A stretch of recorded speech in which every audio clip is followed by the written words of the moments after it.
behind the others when it comes to comparative antivirus Wait, tests. where is How to Geek saying that? In an article from June 10, 2016 that I found by using the Google. The Googs. Speaking of Google, all right, okay, put your question to the world. I'm sorry, Roger. Oh, I'll need sharing or control. Sharing control. Done. You may continue. All right. Dear chat room, I have submitted this question to Mr. Merritt via the proper channels, and I am thus allowed to put it to you. Basically, I've had a couple of weird things happen in Windows 10, and I'm sure it's nothing, but it got me to wonder, is Windows Defender in Windows 10 good enough, or should I use a different antivirus? And I'm not sure. I'm also not sure why some weird jazz music is playing. I was just giving you a bed, so that your question sounded different if people were listening to the full version on Patreon. Okay. They didn't get bored. I should have, if I knew, I would be asking. I gave my answer in the pre-show that is available in the full feed. But I'm curious what anyone else says. Mm-hmm. I don't know. A lot of people are like, we're live? We are? So I'm not sure if they heard your question or not. Damn it. Do I have to ask it a third time? That's too much work. Yeah, that's a lot of work. Yeah. All right. Let me ask it a third time. You know what? I'm going to ask in writing. You know what they say where I'm from? The sky is always bluer on the other side of the horizon. Yep. And third time is charming. Oh, that's lovely. Okay, people are being very helpful. No Windows, no thank you. Oh yeah. Okay, so it was just a little bit of lag. Ian doesn't use antivirus. Beatmaster attempted to make the Mac OS is your best antivirus joke. Zoe brings bacon. I don't think I'm here. And Whistle034, no Windows, no thank you. Wow. Well, we have more Windows users in the audience than are representing themselves. Oh, Chad B says Avast. Avast is pretty good. It's but that's not the question. My question is Windows Defender good enough? Good enough. You know what? Or do I have to? Is it like, oh no, it's riddled, it's horrible? Krug says Windows Defender is fine when your network is secure and up to date. Okay. So it's a variation of my answer, which is like there are other things you need that are more important. Yeah. But so the router, or make sure your router's firmware is always up to date and your Wi-Fi is secure. Yeah. Okay. You don't have remote desktop or something enabled. BioCow says Sophos on Mac because BioCow is pointing out that Mac is not free of viruses these days. You know, BioCow is correct, and I use Avast on OS 10, and it works awesome. Chad also Chad says, is saying, meh, it can be argued that nothing is really good enough. So the chat room is basically being uncharacteristically unhelpful. I think they're just saying, Defender's fine. Yeah, I think that's I don't use Windows. And you know what? And just don't download a lot of stuff or visit a lot of maybe I should have included in the data for my question. By the way, I download random stuff off shady websites and run the executables that I get every time. Yes, you make sure to click on every link. You go into your spam folder and click on links. Because I heard that's the way to go. Don't do that, people. And Whistle 1034 is saying it's the truth that's so depressing, Patrick, not us. It's true. That is correct. Good point. Good point. Good point. All right. Well, I think we're about ready. Have you sufficiently mined your answers now? Yeah, I have to say that truth people are talking about is not very appealing. So never mind. Let's move on to all right. The tech news. Here we go. The Daily Tech News Show needs your help. Please go to dailytechnewsshow.com/support and help us out. We really appreciate it. Thank you. This is the Daily Tech News for Tuesday, May 30th, 2017. I'm Tom Mary Patrick Beja, coming to you live from Finland. Absolutely. I am live and in Finland at the moment. That is you a are factually alive, correct and statement. you're in Finland. Well, yes, I am also alive. At least I believe so. What if I'm not, Nick but I don't Bostrom know. says, how can you know? Mm-hmm. Mm-hmm. So I don't know. We are definitely going to talk about Andy Rubin's return. You may know him as the creator of The Sidekick, in which case we assume you've been asleep for about 15 years, because he also is the creator of Android, the world's, I think it's fair to say, the world's most popular operating system, right? Mm-hmm. Yeah, because the world's mobile smartphone system that has the biggest market share, if you want to be absolutely. But I think you could make an argument that on like currently used devices, Android's probably the most used. Oh yeah, absolutely. That's what I mean. Yeah, I think. Yeah, let's not get into that. Yes, you are correct. It's more popular than Windows, is what I'm saying. That's the fight I want to start. Like between Windows, like in all machines, because I think there's just more phones out there. Well, certainly than Windows 10. I don't know how many Windows devices. It's the number of legacy Windows 7 devices out there might tip the scales. But anyway, question. If anybody has some good solid stats and links to prove them, send it to feedback@dailytechnewsshow.com. Let's get into, we're going to talk about that in our main topic. Let's get into some tech things you should know. New York Times reports Uber has fired Anthony Levandowski, according to an email sent to employees Tuesday.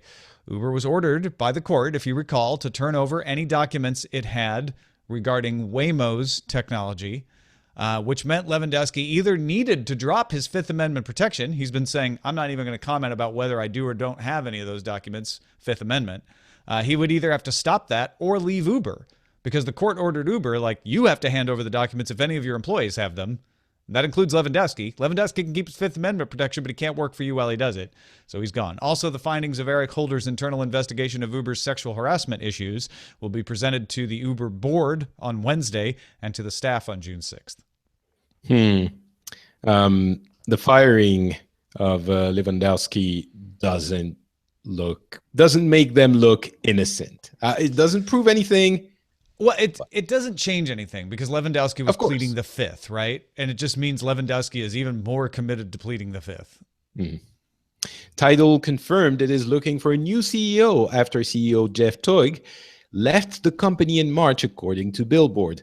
Toig joined Tidal in January 2016 and is the third CEO since the company launched in October 2014. So, I mean, that's just one a year. That's not bad. Not so bad. Intel launched the Compute Card. If you remember, they announced this back at CES. Dell, LG, and Lenovo are among the folks that will be partnering on this. The Compute Card includes a system on a chip, memory, storage, and networking in a credit card-sized device. It's a little thicker than your or my credit cards, as far as I could tell, but it's about the same size, length, and height. And the cool thing about it is you can easily swap it out. So you can upgrade the internals without having to do a whole motherboard chipset replacement, which is kind of interesting. The Wall Street Journal reports Nintendo is having difficulty increasing production of the Nintendo Switch because Apple can offer better terms and issue larger orders. Yeah. I mean, this is all sources say kind of stuff, but it's intriguing to look into it and be like, Nintendo just doesn't have the ability to order in bulk the way Apple does. And Apple's like the supply chain heavy out there. That's fascinating. Yeah, it's interesting that basically there really isn't enough production of these things we make as the human race to go around for everyone.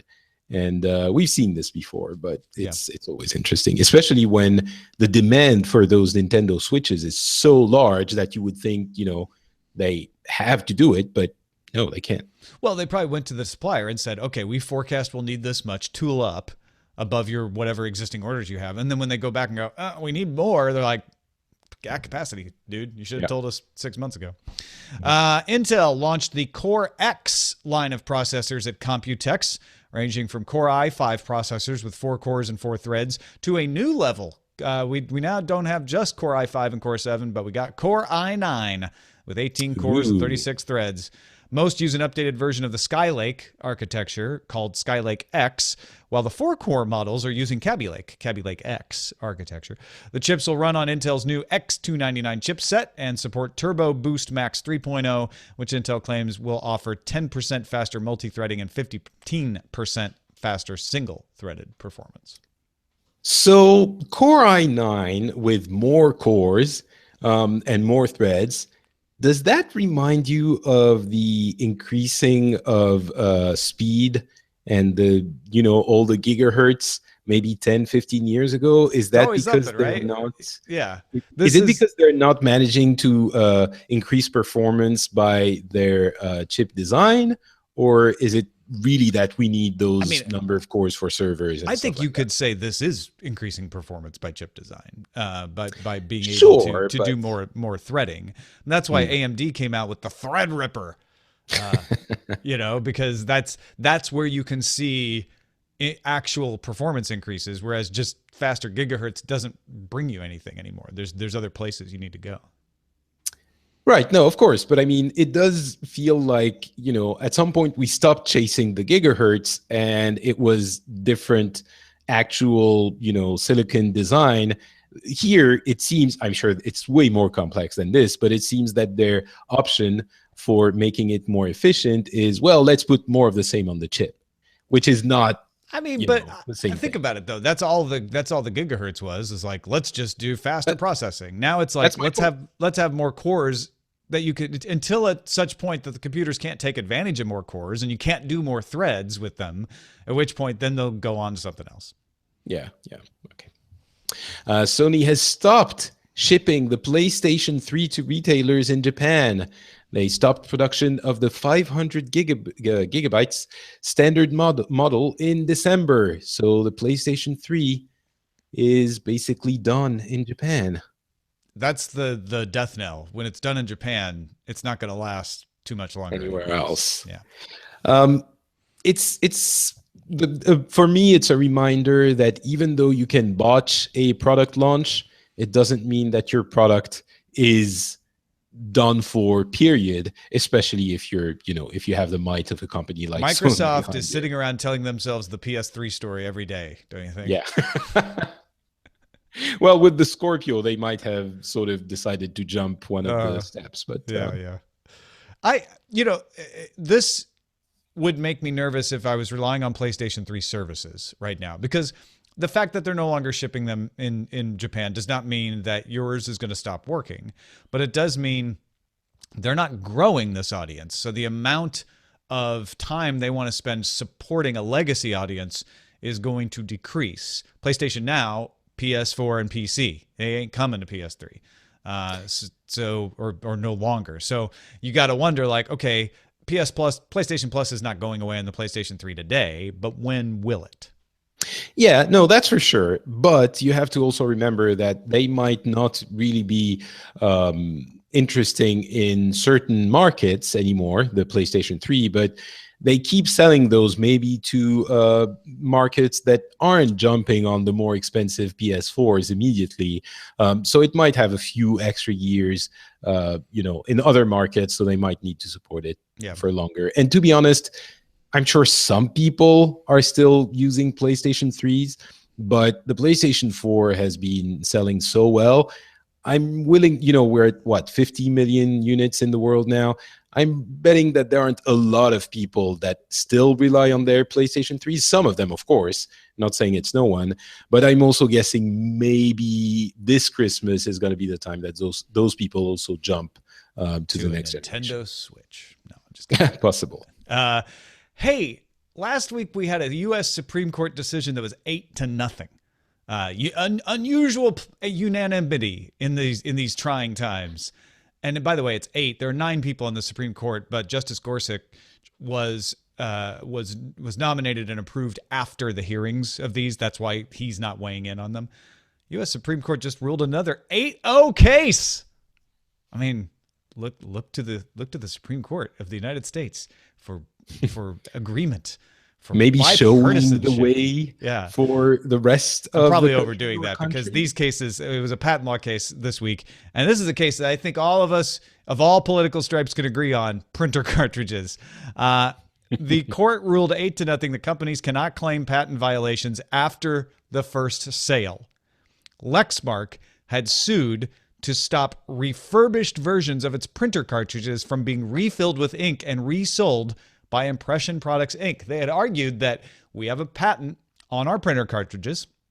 If you take a printer cartridge that is empty, put more ink on it, and resell it, you're violating our patent.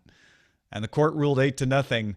No, your patent doesn't cover after first sale. If somebody wants to refill the ink, that does not violate your patent. Your patent ends after you sell the product.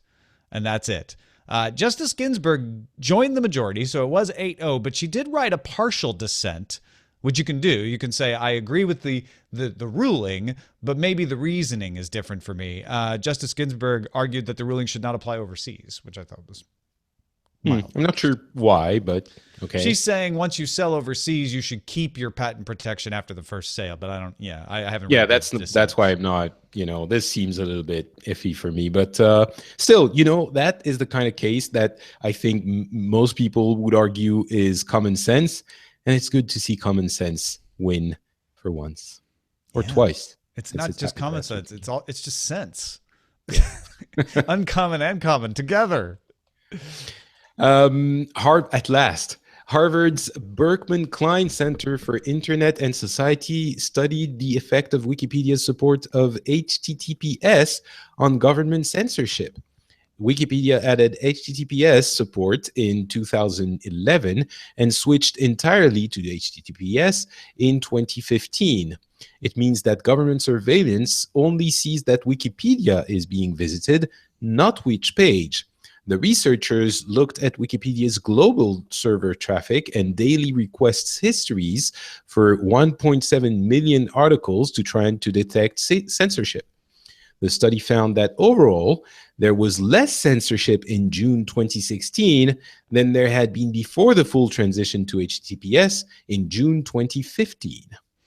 And they did find censorship. They didn't say censorship disappeared, but because it was now harder to see, like, hey, we can tell that everybody's visiting this page about a person I don't like or a politically, sensitive individual. Let's shut that down. Let's stop that page from being served. You can't see that the page is being served, depending on how the HTTPS is working, but it definitely is having an effect. Now, they also found that yes, China blocks all of Wikipedia, and that hasn't changed. And in fact, Thailand and Uzbekistan are still censoring large parts or all of Wikipedia as well. But the argument that people, the thing that people were afraid of was that governments would censor the entirety of Wikipedia since they couldn't tell which pages were being accessed. And they would think, some government would think, well, in that case, we're just going to block the entirety of it. And it seems that on average, on the whole, that's not really happening, which is good. That's not how it works. Yeah, which is good. Nvidia has announced a series of thin and light gaming notebooks called Max-Q. That's a rocketry term, by the way. They're trying to borrow it and sound really, really cool. Laptops are 18 millimeters thick, weigh 2.3 kilograms, include an Nvidia desktop class graphics card from the Nvidia 1060 on up to the 1080. So these are the top-notch Nvidia cards. Nvidia has something called Whisper Mode that dynamically changes frame rate to save GPU resources and cut down on fan noise because it doesn't have to be running as often. Max-Q gaming laptops will be available starting June 27th from dozens of manufacturers: Acer, Alienware, Asus, HP, Lenovo, Maingear, Sega, bunch more out there. This is NVIDIA trying to say, we want to show these manufacturers that this can be done. You can have a light, easy to port around, actual portable gaming laptop. I think this is really clever. Beyond the silliness of the marketing term, Max-Q sounds like, it feels like something out of the early 90s somehow. I understand, it's the max rockets. headroom. That's what it's making you think. Yeah, Maybe, it defines the point at which aerodynamic stress on a rocket in atmospheric flight is maximized. So yeah, okay, that's cool. But I think it's actually pretty clever because it does define something that there is a need for and that isn't easily identifiable. Because if you're a gamer and you want a laptop, you want a gamer laptop. You're probably not going to be happy with a laptop that doesn't enable you to game if that's what you're going to shop for. And there's no way of knowing. Or, I mean, yes, you can look into the specifics of each laptops, but it's much easier to think, all right, is it Max-Q? Yes, I'll look at this one and not the others. So it sort of defines what a gamer laptop is, and at the same time, makes sure that these laptops include Nvidia chips. Of course, very competent laptops could run on AMD GPUs, but they're not going to have the easy-to-know Max-Q thing. So I wouldn't be surprised if AMD came up with a different term, like Threadripper. Well, yeah, Threadripper, but kind for of in the Radeon. same, yeah, Game Ripper or whatever. And by the way, AMD has a whisper mode like technology already, so it's kind of they're copying each other all the time.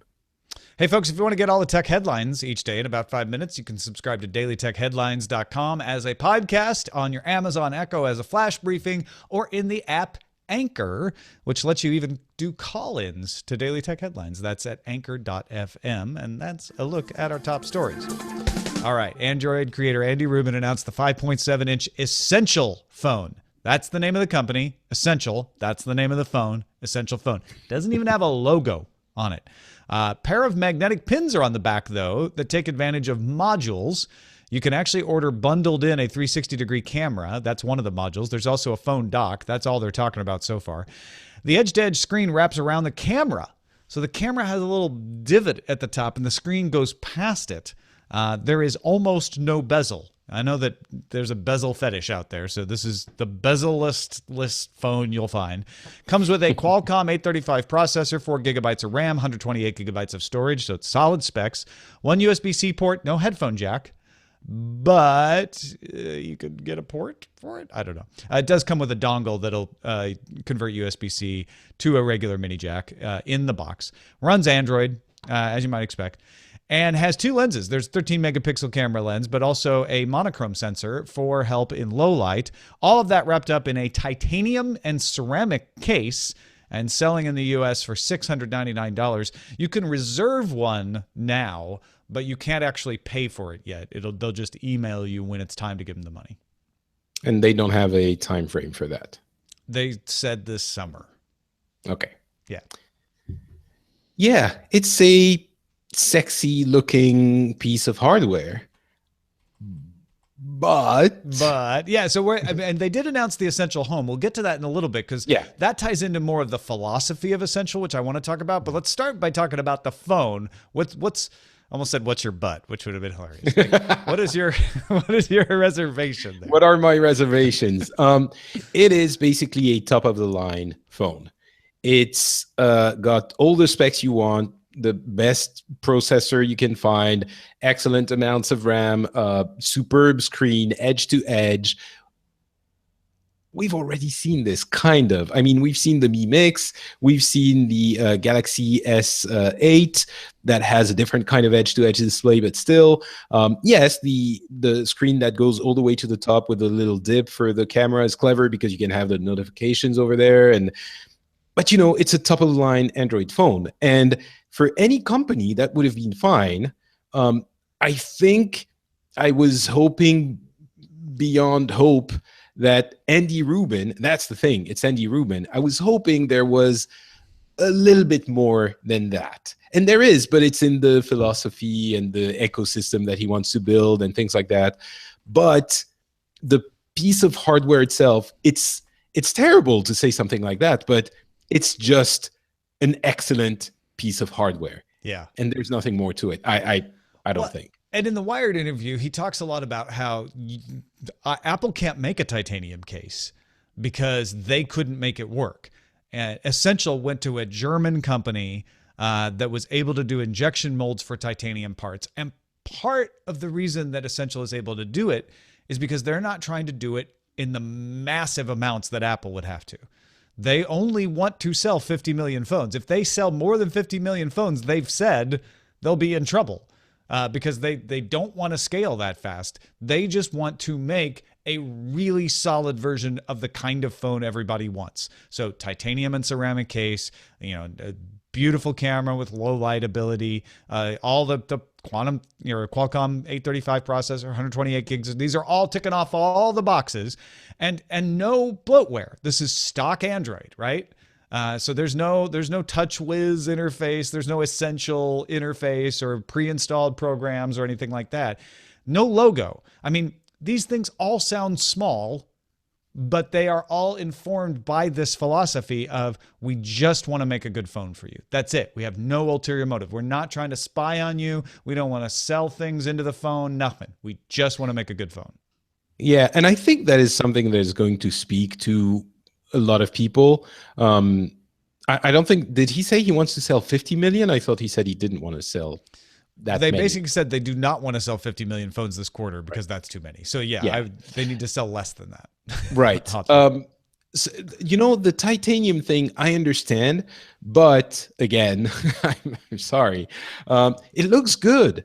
Yeah. It doesn't make my jaw drop. So if the material was incredible and the design was amazing, and it would be like, oh my God, this is the most beautiful phone I've ever seen, I would understand the argument. But here, it's not really the case. I was more impressed by the S8 and its, curved edge-to-edge display.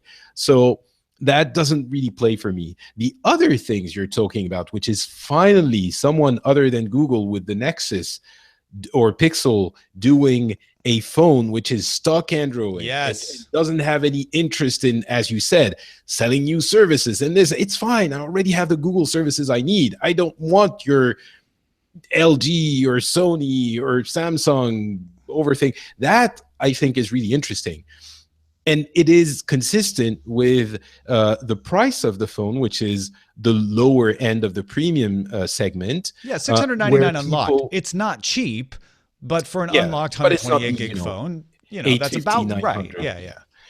So the people who are going to be looking for these phones, these types of products, are probably going to be looking for asking those questions. What's the overlay?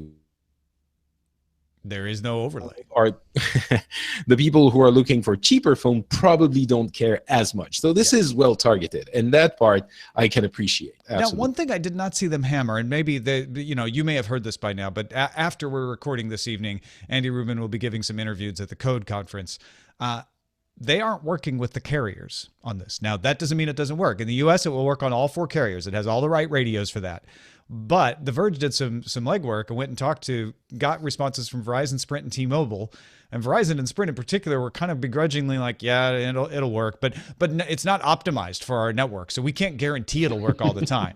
T-Mobile was a little more like, yeah, it's part of our bring your own device thing. We'd love to see it. Bring it on. We hope to be able to make sure that it works with all of our services eventually. They were more positive about it, but you'll notice all of them said, well, we have HD calling, or we have this or that, and we can't guarantee it'll work with that because Essential is not letting the carriers control the software.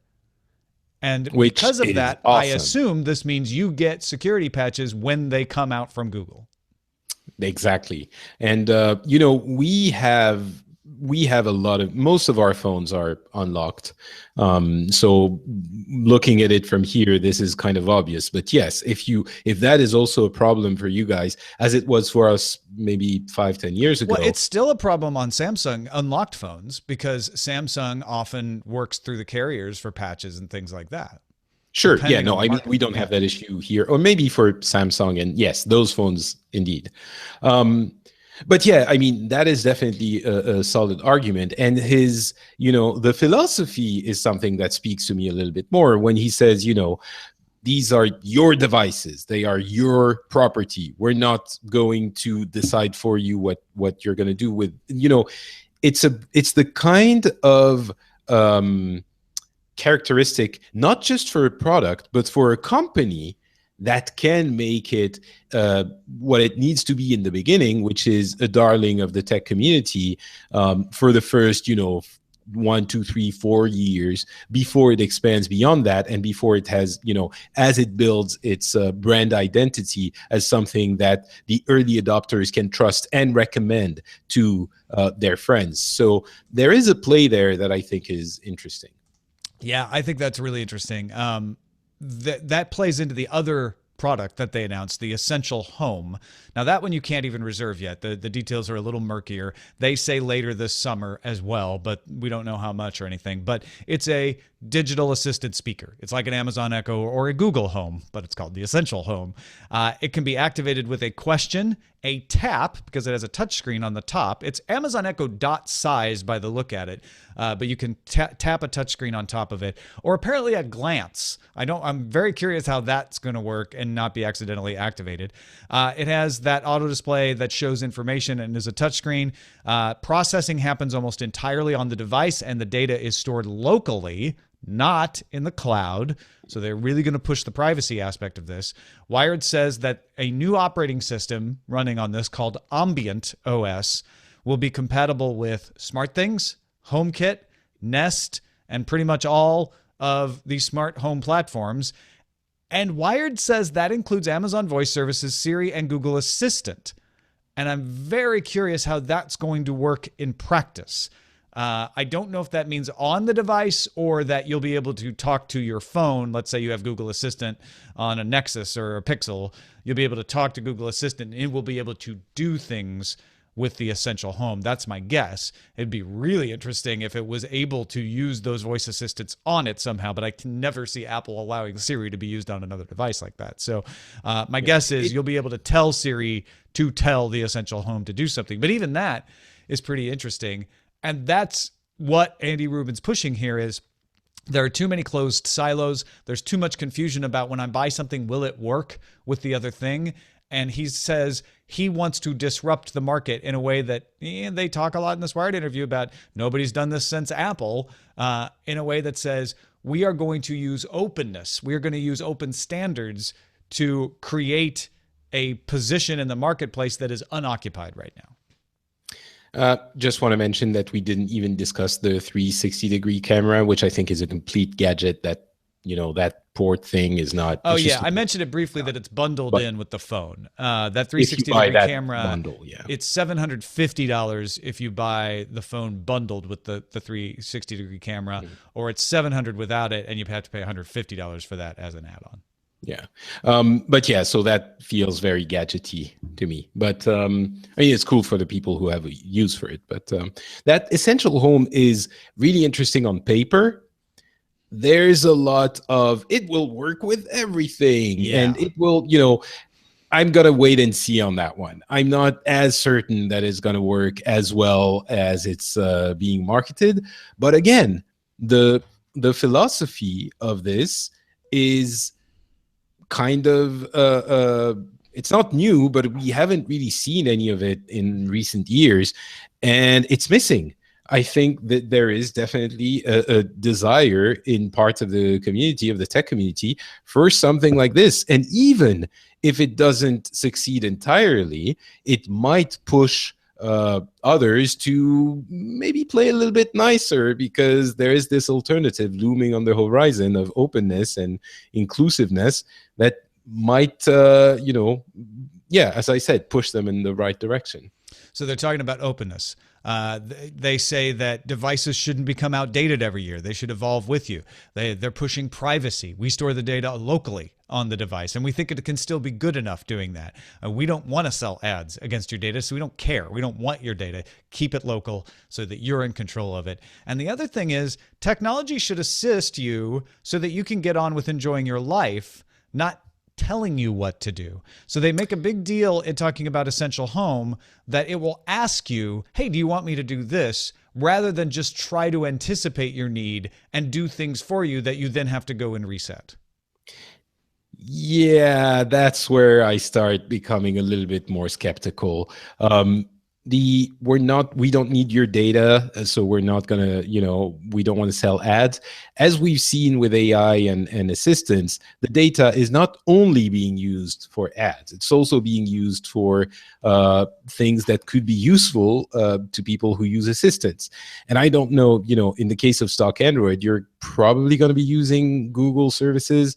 So yeah, technically, well, but Essential Home is not using Android; it's using the ambient OS. Right. Okay. Yes, that's true. But I mean, again, I'm gonna wait to see what happens, because what do they, they need to know where you are. They need to know what your calendar is in order to provide you with any kind of relevant help or assistance. They need.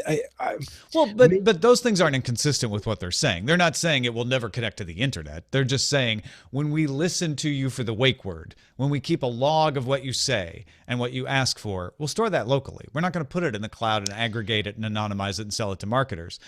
What is questionable is, can your machine learning get good enough doing that? Now, Google at I/O talked about a system that allows you to keep more data on the device and still take advantage of massive machine learning without actually sending individualized data to it. So maybe Essential has a system that's similar to that. Apple has its own version of that, where they say, we don't need to know everything that you say to Siri in order to improve Siri. My guess is we'll hear more about Essential's version of that, where they say, yeah, we can still take advantage of massive machine learning without having to take your data.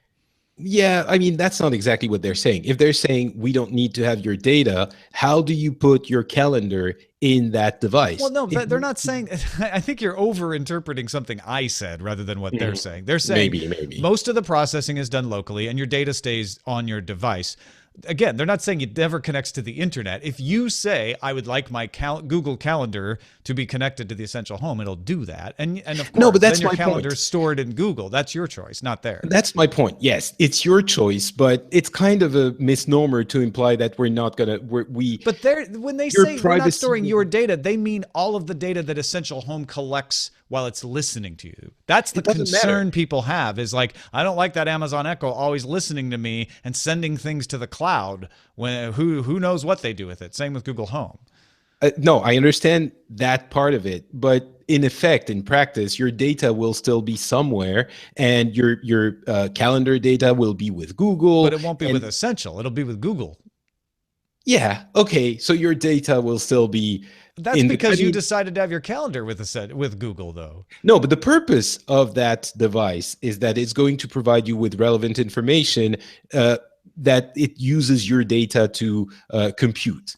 And unless you input everything by hand on the thing, then your data is going to come from somewhere. Right, I think you're putting the bar pretty high here. I don't think that's most people's concern, is that, if they kept their calendar at Google already, then obviously that's not their concern. Yeah, I think if your concern is localized to the things that your home device is going to do,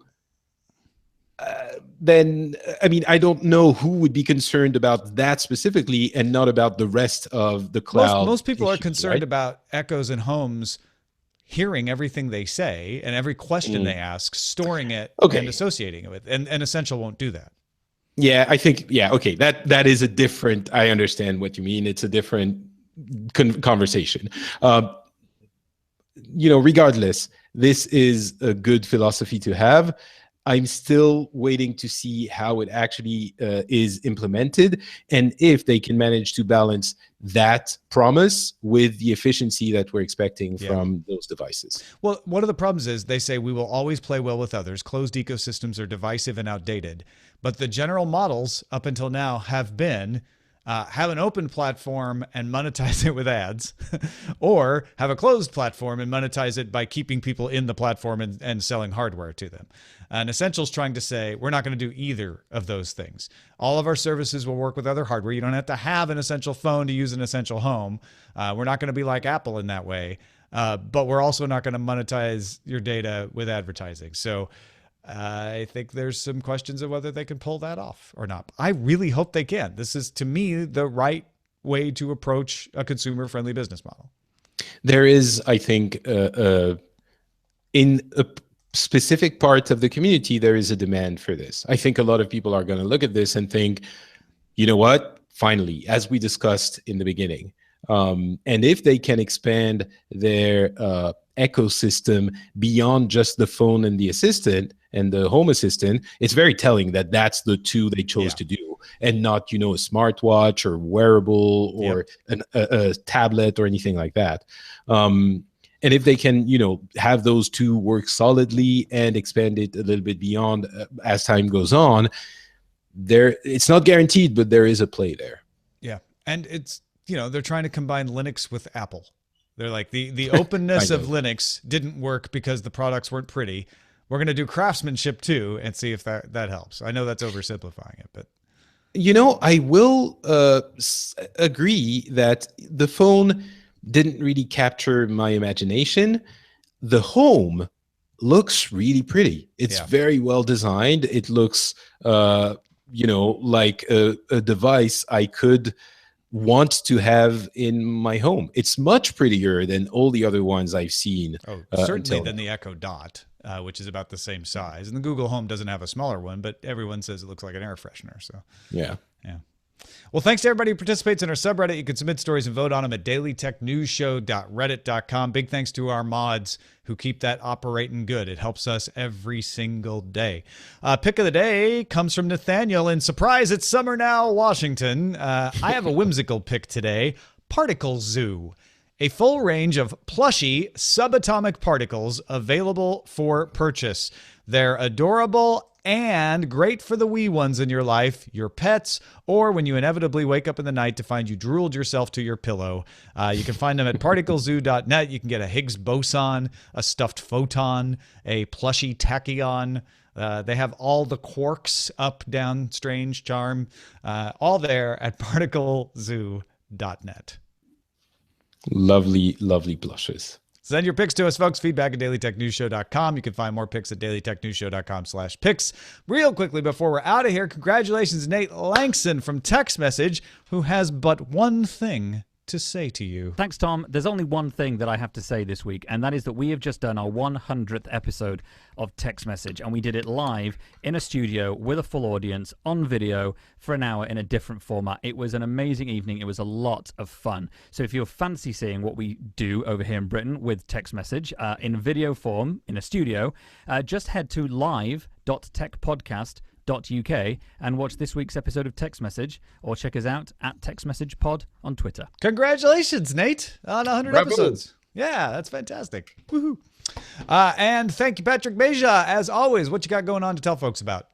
You know what? A couple of things you can find at FrenchSpin.com. One podcast about gaming called Pixels, in which we talked about Destiny 2 and why we're excited for that game.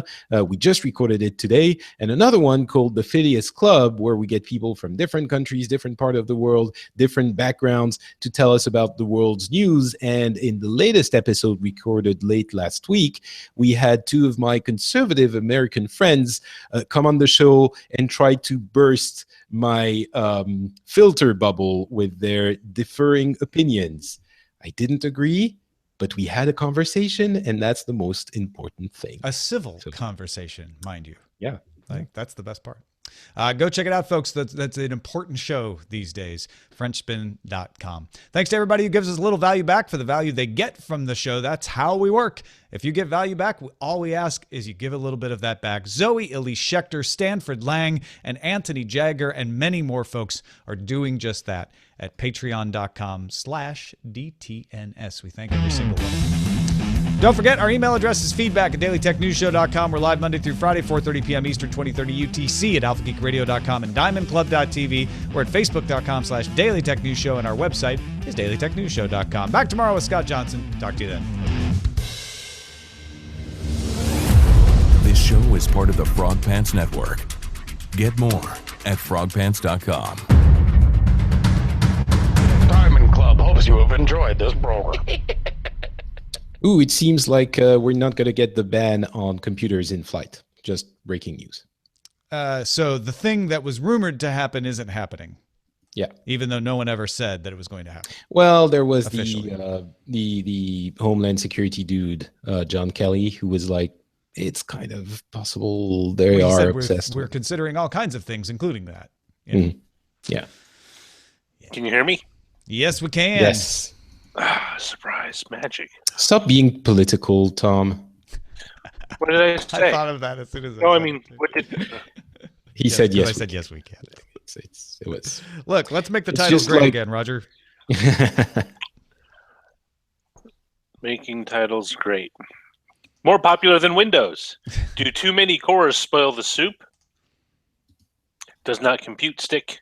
Supreme Court doesn't kill the refill. I like "Don't kill the refill." That's gonna be my new slogan. Bezel fetish. Well, didn't you say Bezel-ist. Sherlock Holmes? Bezel fetish. Sounds like an actor's name. Bezel fetish. It sounds like a screen name. Featuring bezel fetish. Exactly. I like essentially concerned. Where's that? That's really good. Yeah, I like that one too. Mhm. Keep going though. Let's give a few others patent. we're hearing. Patent untrue. Mad Max-Q, Nvidia Road. What is your butt? Thank you, Zoe Brings Bacon, for making sure that got submitted. What is Which your one? butt? What is Oh. your butt? Oh, that one's good. Mad What Max is your butt? No, Mad Max-Q Beyond Threadripper. And Brian Dunaway knows me really well. He submitted sexy butt. Of course he did. Dunaway. Starring Essentially Bezel Concerned. Fetish. Yeah, I think Essentially Concerned is my favorite. That's good. What say you, Patrick Beja? Well, I like sexy butt, of course, but yeah, essentially but for Concerned titles. is really clever. I like Oh, sexy right. butts too, but my wife would get upset if I stared at them too long. Okay, let's not go there. Right, essentially Concerned. All right. How come my chat window disappears? Essentially Concerned has been chosen. Sounds like an in-store supermarket brand. Essentially Concerned. Yeah, how come I can't get into chat? I don't know. Have you been banned? Were you trolling? No. Am I missing the window? No. How do you usually get in? No, I Basil use exposition. Colloquy. No, I was just in it. That's what I'm saying. I was literally just in it, and I can't see my chat window. Oh, you lost your window. That's why. Where is it? I hope it didn't try Roger to update. Chang and the case of the disappearing chat window. Sounds like an Encyclopedia Brown. Yeah. Remember that? Well, you couldn't have been out here too long because the water in the hose is cold. Whenever someone asks me, like, what was the first sci-fi you read? I always think of Encyclopedia Brown, even though it's not sci-fi. Yeah. I really read more mystery as a kid than I did sci-fi. I didn't I like watched a lot mystery of stuff. novels. Kind of bugged me for some reason. Like Trixie Belden. I read Hardy Boys and Encyclopedia Brown and Danny Dunn. Because I think part of it was because some of the titles are so misleading. I was wanting, like, the secret of the something ghost. And I was like, I really want a ghost in here. 5-Minute Mysteries. There was another thing. I can't remember what the main character was in those. Between the resurgence of Sherlock Holmes series and movies and the superheroes, got me thinking. I think Sherlock Holmes was the first modern superhero. He really is he has superpowers. The way Right. he 'Cause of his deduces intellect. is superhuman. Yeah, maybe. Powers I of mean, massive deduction. Plus, he fights really well and all of that. well, he only fought really well. I mean, I don't remember him fighting that No, much. but I in the mean, okay, novels. but I mean, when because the other argument is usually made is that the Greek gods were actually the first superheroes. No, right? see, but that's see why I that, said modern. That's why I yeah, said yeah. modern. but you see, the Greek gods don't make sense either. So one of the What about Tarzan?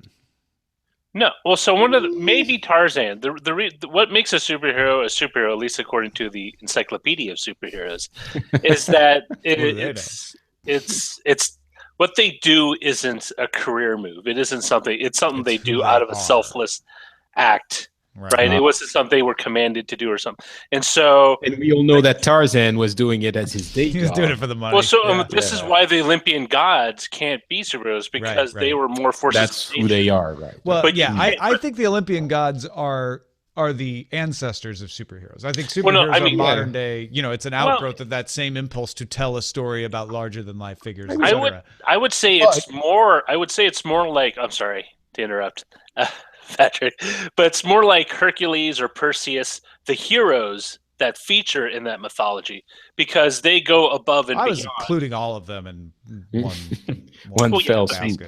They are technically gods. No, they're Zeus eventually became a demigod. Well, he was a demigod, but I mean, you could wind it all the way back to. Zeus isn't a demigod. He's no, not Zeus. I mean Hercules. Yeah. Oh, okay. Who is the son of Zeus? Hercules Zeusin. Gilgamesh. I'm probably one of the first. Epic. But to get back to Sherlock, what's his face, yeah. Sherlock Holmes. So he doesn't do it for the money. I mean, he gets paid, but but he that's gets not paid, why he but does it's it. like he has this. He's kind of a weird, super rich, or his dad is super rich, and he's kind of like a Bruce Wayne kind of character. He has some tragedy in his past, and when he shows up in a crime scene, his ability to deduce is superhuman. Like it is a superpower. He looks at a thing and he's like, "Oh, this is like this, and this is because that." It's like it's not just enhanced, ability to deduce humanly. It's the gist, but in reality, cocaine-powered faculties. Right? Exactly. I can suddenly spot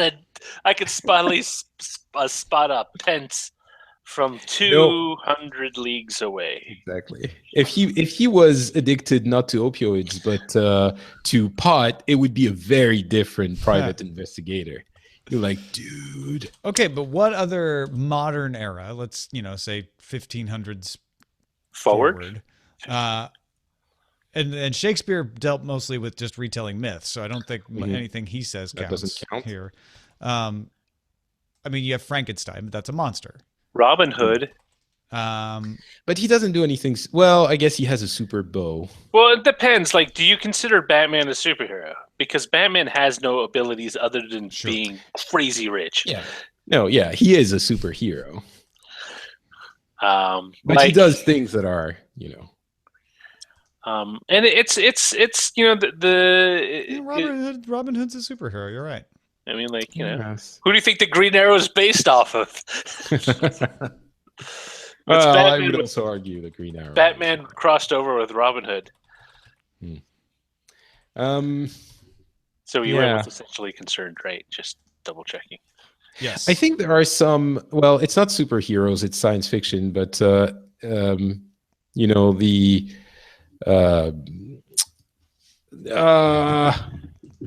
Zorro. That's another Zorro, but that came in like the 30s. KV-87. I was thinking about Jules Verne, which could be, his novels could Phineas be, Fogg. but not superhero. Yeah. But it's true. Waffleopagus does say that Batman is the world's greatest detective. Yeah, he is. Yeah. Detective Comics. So detectives were a popular profession for making superhero-ish characters. Both Batman and Sherlock Holmes are private detectives. Well, I think part of it too is that you don't have literature to appeal to children. It's either like a kid's book of nursery rhymes, right? Or it's an adult book. That's it for the long for quite a few centuries there. You don't have stories. Superheroes arise when you start to tell stories that are a little more sophisticated. Well, I mean, but are appealing to children. It's interesting. I mean, like, because Grimm's fairy tales is kind of the other example. Yeah, but it wouldn't really be hero-ish since pretty much all of them find themselves in the predicament they were in out of no What about those American folktales like Paul Bunyan and Babe Oh, you mean Blue Tall Ox? Tales? Yeah, yeah. Yeah, but those were just men of extraordinary feats. Well, isn't that what a Maybe superhero is? John Henry probably the closest one to being a hero because he was trying to save all the other rail workers' jaws by John Henry out competing the steam driller or whatever the thing it was. Bruce Campbell. I don't know. Bruce Campbell is really not. It's funny he agreed to do the Evil Dead TV series because he really kind of hated doing that role. Well, at some point you need to eat, I think. Well, and also I think they said like we won't do some of these things that you didn't like about the role. I mean, like I interviewed him back in 2005. And he was really grumpy about the fact that the only thing people associated him. Well, maybe that's what happened is he got associated with a few other things, and then he felt more comfortable going back to it. That's what happened with Leonard Nimoy. He hated being Spock for years until he finally just embraced it. Well, but it's funny because Adam West was in that boat, and he's finally just gave up and said, "All right, I'm Adam West, the guy that used to be Batman." Yeah, well, and now he's like almost angry if you don't acknowledge that he was Batman. He's gone the opposite way.